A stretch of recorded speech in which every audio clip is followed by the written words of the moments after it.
Bismillahirrahmanirrahim. Assalamualaikum warahmatullahi wabarakatuh. Alhamdulillahirabbil alamin. Asyhadu an la ilaha illallah wa asyhadu anna Muhammadan abduhu wa rasuluh. Allahumma shalli ala Muhammadin wa ala alihi wa sahbihi ajmain. Wa ba'du. Kita masuk di hadis yang ketiga. Al-haditsu ats-tsalitsu, hadis yang ketiga. Fi syai'in, membahas sebagian min fadailis siyam, dari keutamaan puasa. Maksudnya hadis ini membahas sebagian dari keutamaan puasa.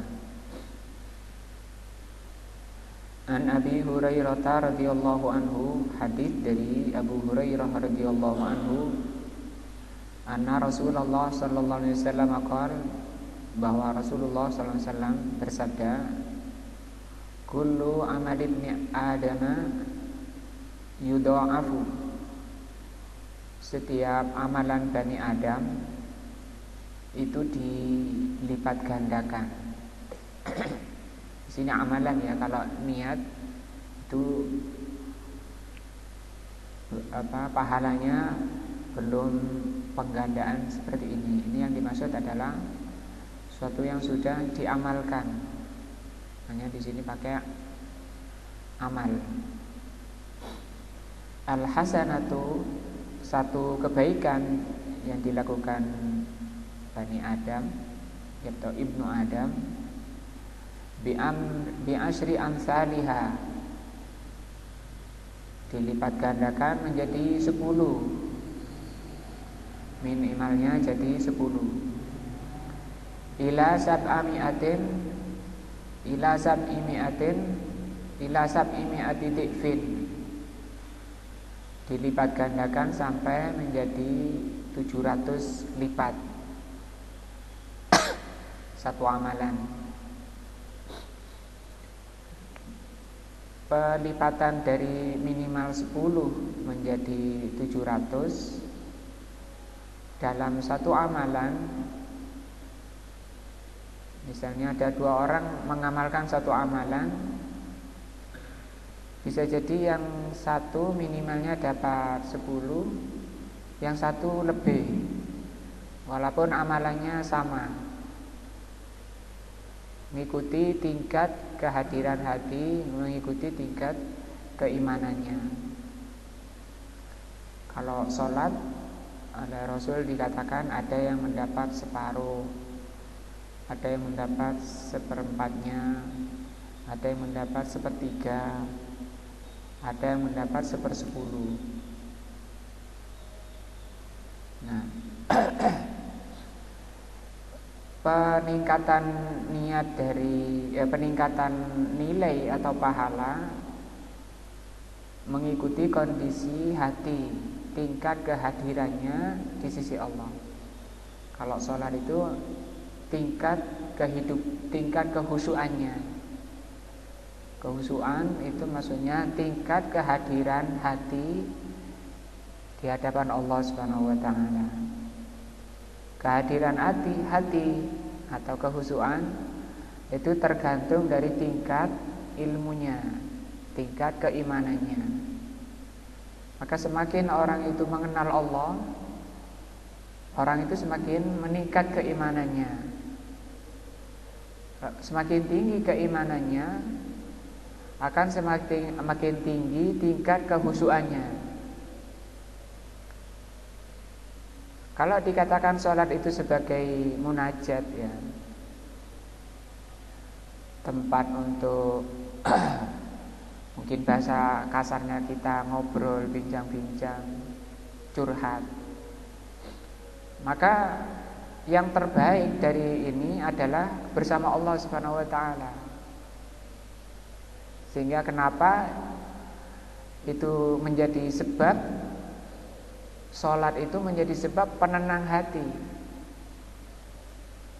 Karena dia ngobrolnya sama Allah Subhanahu wa taala, curhatnya sama Allah Subhanahu wa taala, berbincang-bincangnya sama Allah Subhanahu wa taala.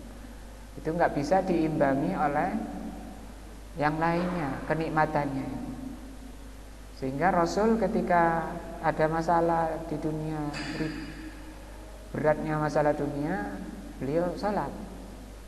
Beliau katakan waju'ilat qurrata aini fis shalah. Allah jadikan penyejuk hatiku itu salat. Kalau sekarang kan tidak, kebanyakan orang malah kepingin segera keluar dari salat, kepingin segera istirahat dari salat. Kebalikan dari yang semestinya. Semestinya itu salat menjadi istirahatnya, menjadi penyejuknya, menjadi penghibur hatinya. Karena dia bersama Allah Subhanahu wa taala. Maka ini sekali lagi mengingatkan pentingnya pelajaran apa? Akidah. Mempelajari tentang Allah Subhanahu wa taala. Karena ketika orang salat itu kata Rasul, Allah itu menghadapkan wajahnya pada orang salat selama hamba yang salat itu belum apa? Menoleh. Malam yaltafit, selama orang yang salat itu, musolli itu belum menoleh. Tafsir menoleh di situ ada dua. Menoleh badannya dan menoleh hatinya. Bagi kita yang susah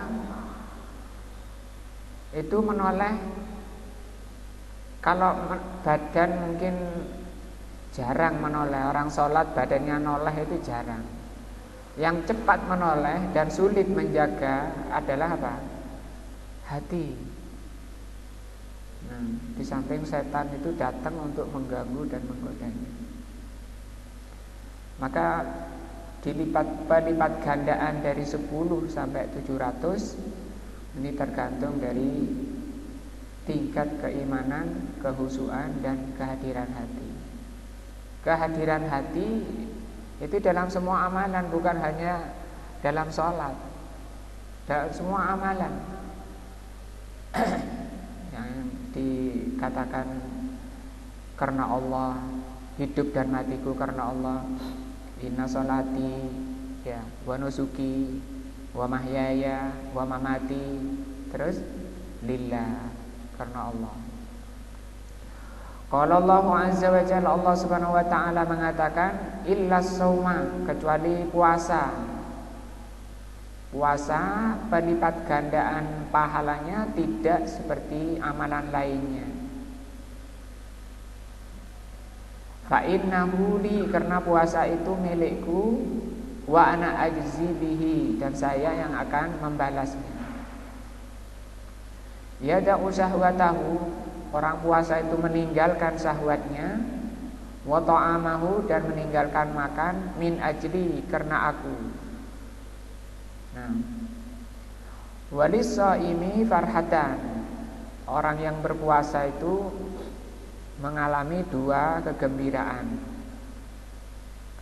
Farhatun inda fitrihi, satu ketika berbuka, wa farhatun inda liqa'i rabbih, dan yang kedua ketika berjumpa dengan Rabb-nya.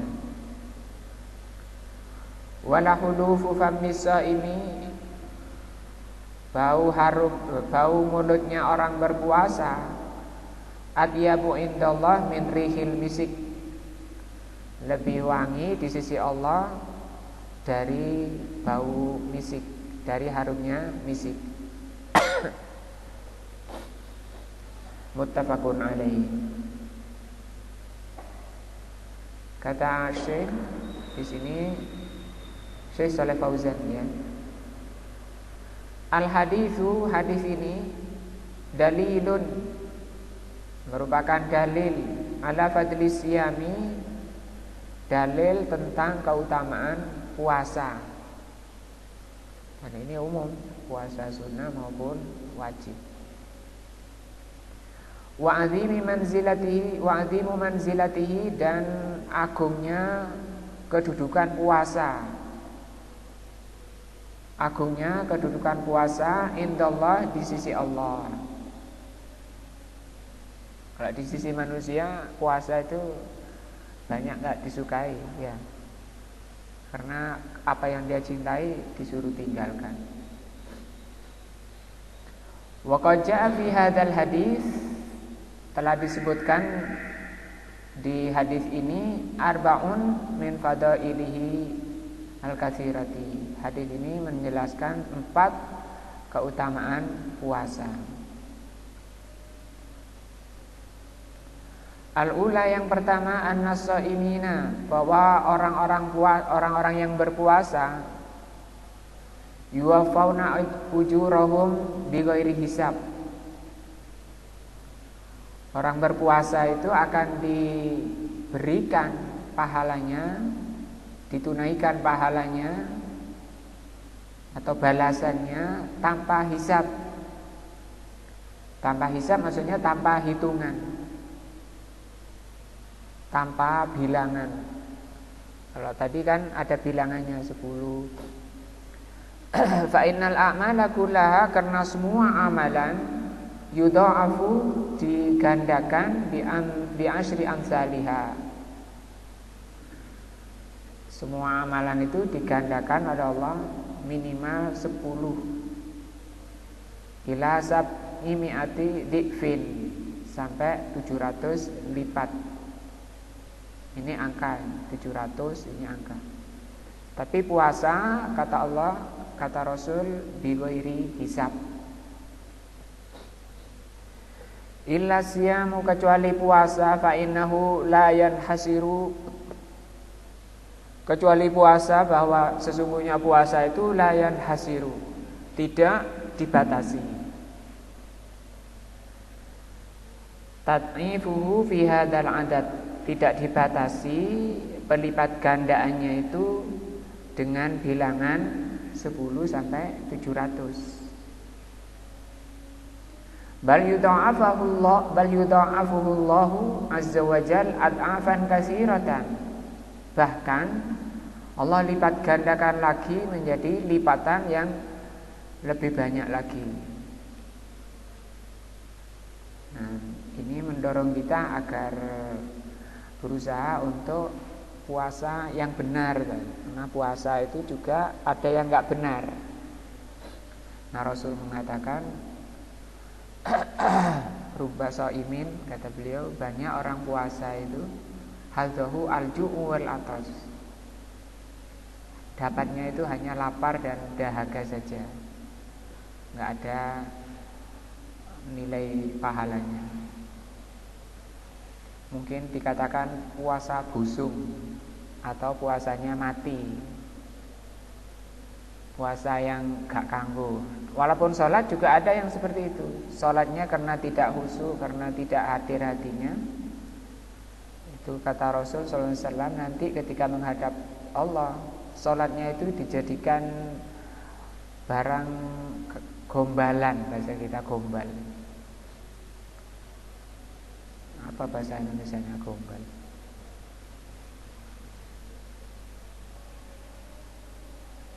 Apa gombal bahasa Indonesia? Kemudian dilemparkan ke wajah orang yang sholat. Disebutkan oleh Imam Ibnul Qayyim di dalam kitab Al-Wabilus Sayyib. Fa innahu la yansiru li'anna siyama, karena puasa, minas sabri. Ini ya. Karena puasa ini termasuk kesabaran. Ujian kesabaran juga puasa ini. Waqad qala Allah Ta'ala, Allah Subhanahu wa Ta'ala berfirman, innama yuwaffas sabiruna ajrahum bighairi hisab. Sesungguhnya Allah akan tunaikan bagi orang-orang yang sabar itu, Allah akan berikan pada orang-orang sabar itu pahalanya tanpa hitungan. Maka di sini ada 2 amalan yang hitungannya yang balasannya tanpa hitungan. Pertama puasanya itu. Yang kedua apa? Kesabarannya. Hanya 2 ini yang disebutkan dalam ayat. 2 amalan yang pahalanya tanpa hitungan. Dilipat gandakan jauh lebih banyak lagi sekedar dari 700. Nah, karena di sini pada puasa itu terkandung 3 macam kesabaran. Sabar terhadap ketaatan kepada Allah, sabar terhadap atau meninggalkan maksiat, tidak makan di siang hari. Kemudian sabar terhadap takdir Allah, takdir yang tidak enak, yaitu lapar, haus, itu kan tidak enak. Maka 3 macam kesabaran tercakup di dalam satu amalan, yaitu apa? Puasa. Sehingga pahalanya termasuk mendapat pahala kesabaran. Qala al-Imam Al-Auza'i, berkata al-Imam Al-Auza'i rahimahullah, laisa yuzanu lahum wala yukalu. Yang dimaksud tanpa hisab itu tidak ditimbang. Tidak ditimbang. La yuzanu lahum, tidak ditimbang. Wala yukalu, dan juga tidak ditakar. Ditakar ada mud, itu takaran ya. Ada sok, itu takaran. Kalau timbang itu gram. Innama yurafu lahum ghurfan. Tapi ya di ghurf. Ini juga bahasa kita yang yang kekurangan. Asalnya ghurfa itu dicauk gitu. Mungkin pakai, kalau besar ya bukan timbangan ataupun takaran, tidak ada takaran-takaran, ya sudah sebanyak-banyaknya. Asaniyatu, yang kedua dari makna hadis ini, kandungan hadis ini, annallaha ta'ala adhafa as-sawma ila nafsihi. Di dalam hadis ini menerangkan bahwa Allah Subhanahu wa taala menyandarkan puasa pada dirinya. Min baini sairil a'mal, dibanding dengan amalan selain puasa. Hanya puasa yang disandarkan pada dirinya. Wahada, dan ini wallahu a'lam, likaunihi, karena puasa itu yustau'abu an-nahara kullaha. Karena puasa itu mencakup atau menghabiskan seluruh siang. Kalau tidak puasa kan tidak ya, habis sholat subuh sudah, amalan ibadahnya selesai. Tapi kalau puasa ini menghabiskan seluruh siang. Fayajidus shaimu, maka kita dapati orang puasa itu faqda syahwatahu. Nah, orang puasa syahwatnya, faqdan itu artinya hilang, artinya turun, syahwatnya menurun.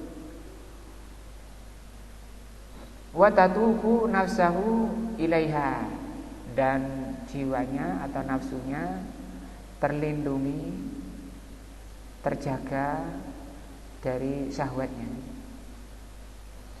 La siyama fi nahari shaif, terutama di musim panas. Musim panas di siang hari. Litulihi wasiddati harihi, karena sangat panas dan karena panjang. Nah, maka itu melemahkan syahwat. Yang kedua, li'anna siyama sirrun, karena puasa ini sirrun, amalan yang rahasia, yang sembunyi, bainal abdi wa rabbihi, yang hanya diketahui oleh orangnya, pelaku puasa, dan Rabbnya saja. Tidak ada yang tahu lainnya. La yattali'u alaihi illallah illallahu ta'ala, tidak ada yang tahu kecuali Allah. Fahuwa amalun batinun, maka puasa ini termasuk amalan batin. La yarahu al-khalqu, makhluk tidak bisa melihatnya. Wala yadkhuluhu riyaun, sehingga riya itu tidak bisa masuk ke amalan puasa. Nah, itu yang kedua. Asali satu, yang ketiga dari faedah hadis ini, an-nasaima idza laqiya rabbahu faraha, bahwa orang puasa ketika berjumpa dengan Allah bergembira, bisaumihi, karena dia membawa pahala puasa. Wadzalika lamma yarahu, yaitu ketika dia melihat min jazaihi, balasannya, wa thawabihi, dan pahalanya. Wal turat wa tarattu bil jaza alaihi, dan demikian juga biqabuli saumihi alladzi waffaqahu Allahu lahu. Belum lagi balasannya yang dia terima dari balasan puasa. Nah, dan itu merupakan bentuk taufik dari Allah Subhanahu wa taala kepadanya. Di dunia pun kalau kita tidak mendapatkan taufik dari Allah, tidak akan bisa menjalankan puasa. Karena taufik itu berasal dari kata waffaqa. Waffaqa, pencocokan. Artinya apa? Dan taufik ini memang hak prerogatif Allah saja, yang lainnya tidak bisa memberi taufik. Rasul, malaikat itu tidak bisa. Taufik itu hak Allah saja. Yaitu apa? Pencocokan oleh Allah atau dari Allah kepada siapa yang dikehendaki, kepada apa yang Allah cintai dan Allah ridhoi. Itu makna taufik. Maka orang, kalau ada banyak orang yang sudah berilmu tapi tidak bisa mengamalkan, maka dia belum mendapat taufik, baru mendapat apa? Ilmu. Atau juga sering diartikan hidayatut taufik. Taufik itu hidayah taufik, karena hidayah itu ada dua. Ada hidayatul irsyad. Hidayatul irsyad itu kita mengerti ilmu, mengerti dalil-dalil, ini halal, ini haram. Itu hidayatul irsyad. Atau hidayatul dilalah, mengerti dalil-dalilnya. Tapi belum tentu orang yang mengerti dalil-dalil itu bisa mengamalkan. Harus mendapatkan hidayah yang kedua, yang disebut dengan hidayatul taufik atau hidayatul ilham. Nah, maka dikatakan ilmu manfaat, ilmu yang bermanfaat ketika apa? Seseorang itu mendapatkan hidayah ilham atau hidayah taufik. Dan orang tidak akan bisa mendapatkan hidayatul taufik kalau belum melalui hidayah apa? Irsyad. Karena itu merupakan buah dari pengamalan hidayatul irsyad. Artinya hidayatul dilalah, hidayatul irsyad ketika diamalkan itu merupakan bentuk hidayatul taufik atau hidayatul ilham. Maka kalau orang hanya berhenti di hidayatul irsyad, hanya fokus di amal, di ilmu, kemudian meninggalkan amal, itu belum dikatakan ilmu yang bermanfaat dan belum bisa mengentas dari kehinaan dan kerendahannya. Sebagaimana tujuan dari sholat itu, dari ilmu itu, yarfa'illahu alladhina amanu minkum walladzina utul ilma darajat. Allah akan mengangkat orang-orang yang beriman dan berilmu beberapa derajat kalau diamalkan. Kalau hanya dipelajari itu belum mengentas, bahkan itu lebih jelek dari orang yang belum belajar. Orang yang belum belajar dibanding orang yang belajar tapi tidak mengamalkan. Yang lebih jelek yang mana?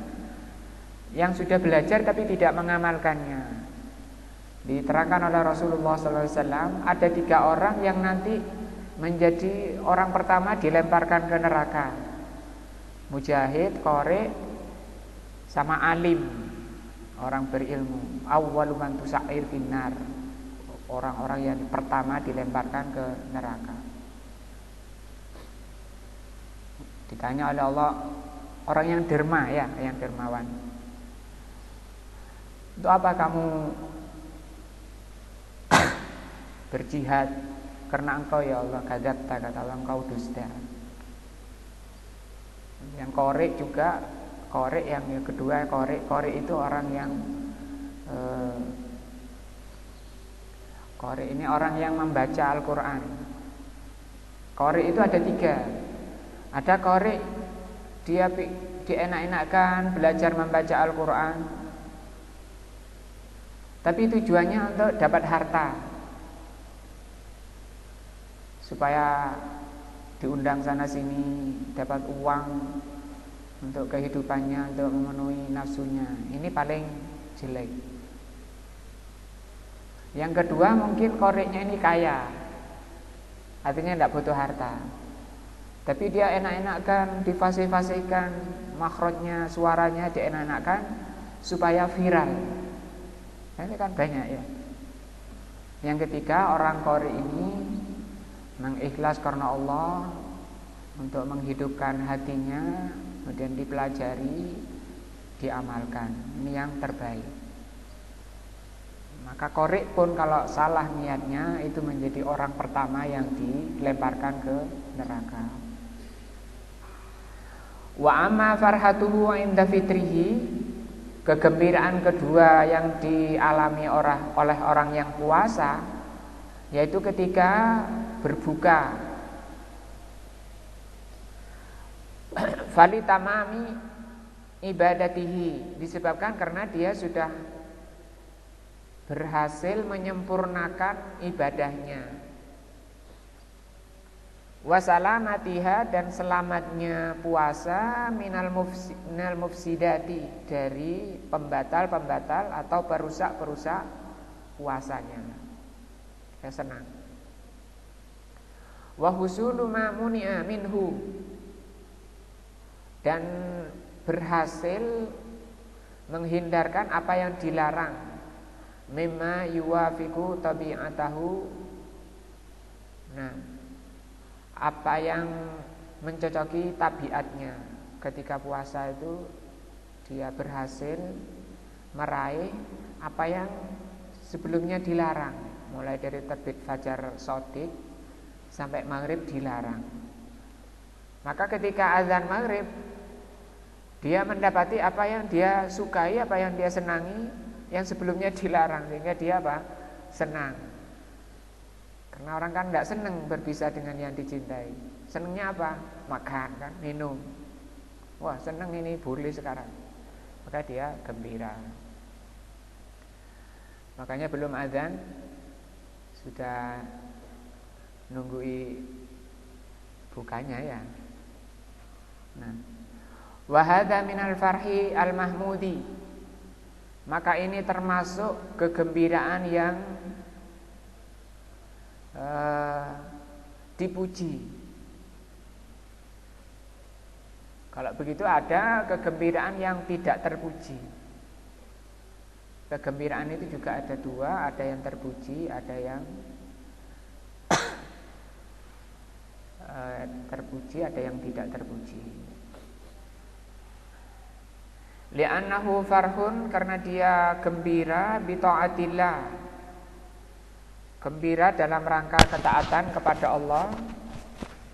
Ini kegembiraan yang terpuji.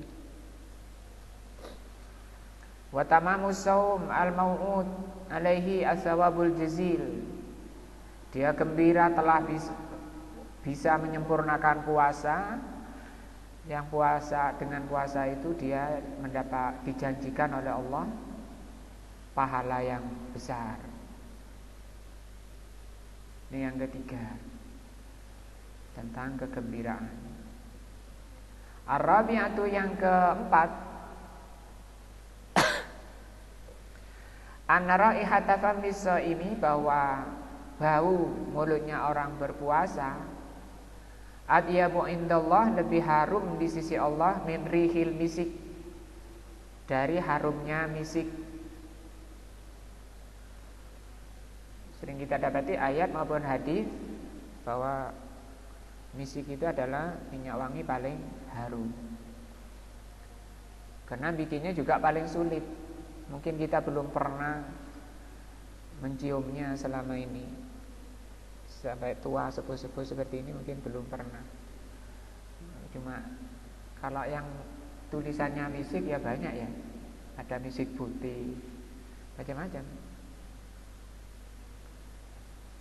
Karena ini misik itu berasal dari minyak yang dikeluarkan oleh kijang, yang untuk mengeluarkan minyaknya harus dikejar dulu sampai di puncak kecapeannya dia jatuh karena tidak kuat lagi jalan, mau itu keluar minyaknya di tempat tertentu yang dia harus tahu.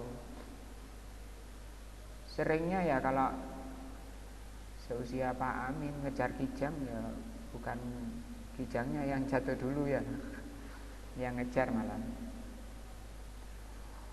Wahadat tibu, dan hak minyak wangi ini yakunu yaumul kiamah, adanya pada hari kiamat.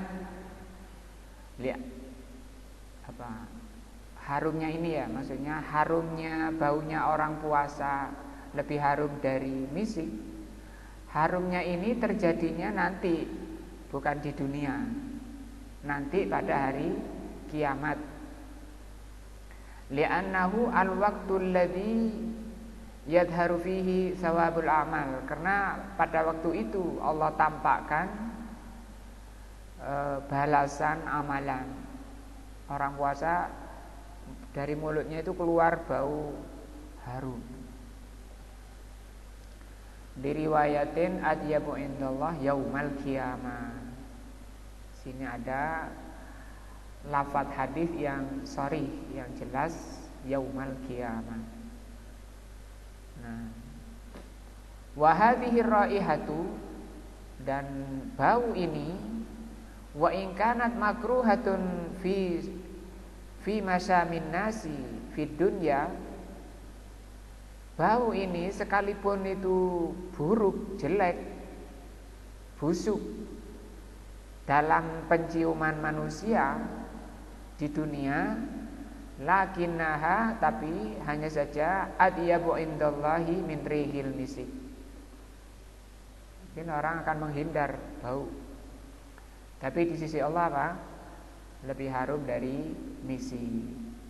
Kenapa kok begitu? Likauniha nasyiatan an taatillah, karena itu berasal dari ketaatan kepada Allah.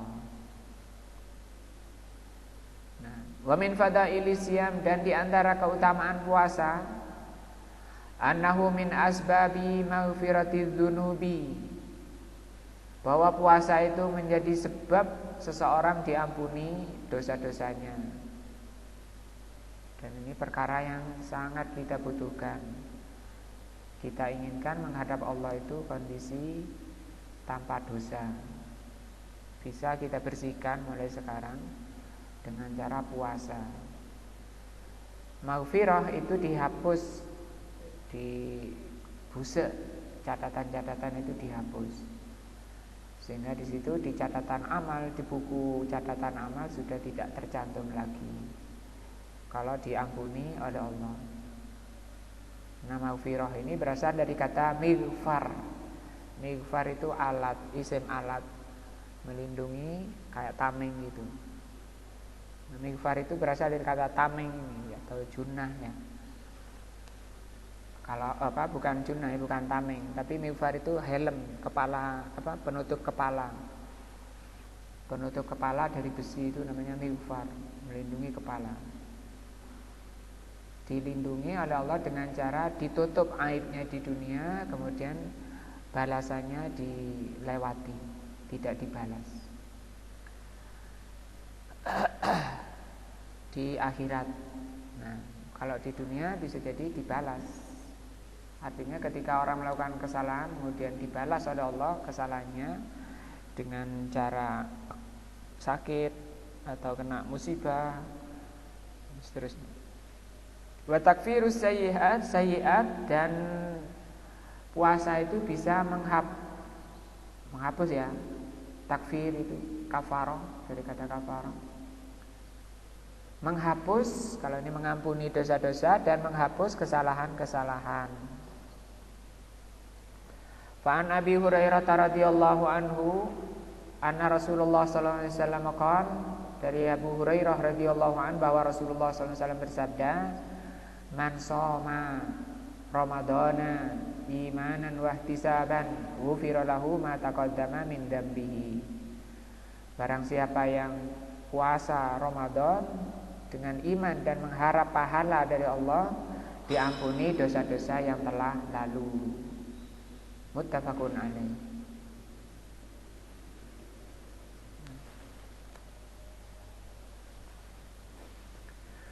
Lakin hadhil fadailah, hanya saja keutamaan-keutamaan puasa ini la takunu, tidak akan diterima atau tidak terjadi illa liman shoma mukhlishan lillah, kecuali orang yang berpuasa benar-benar ikhlas karena Allah.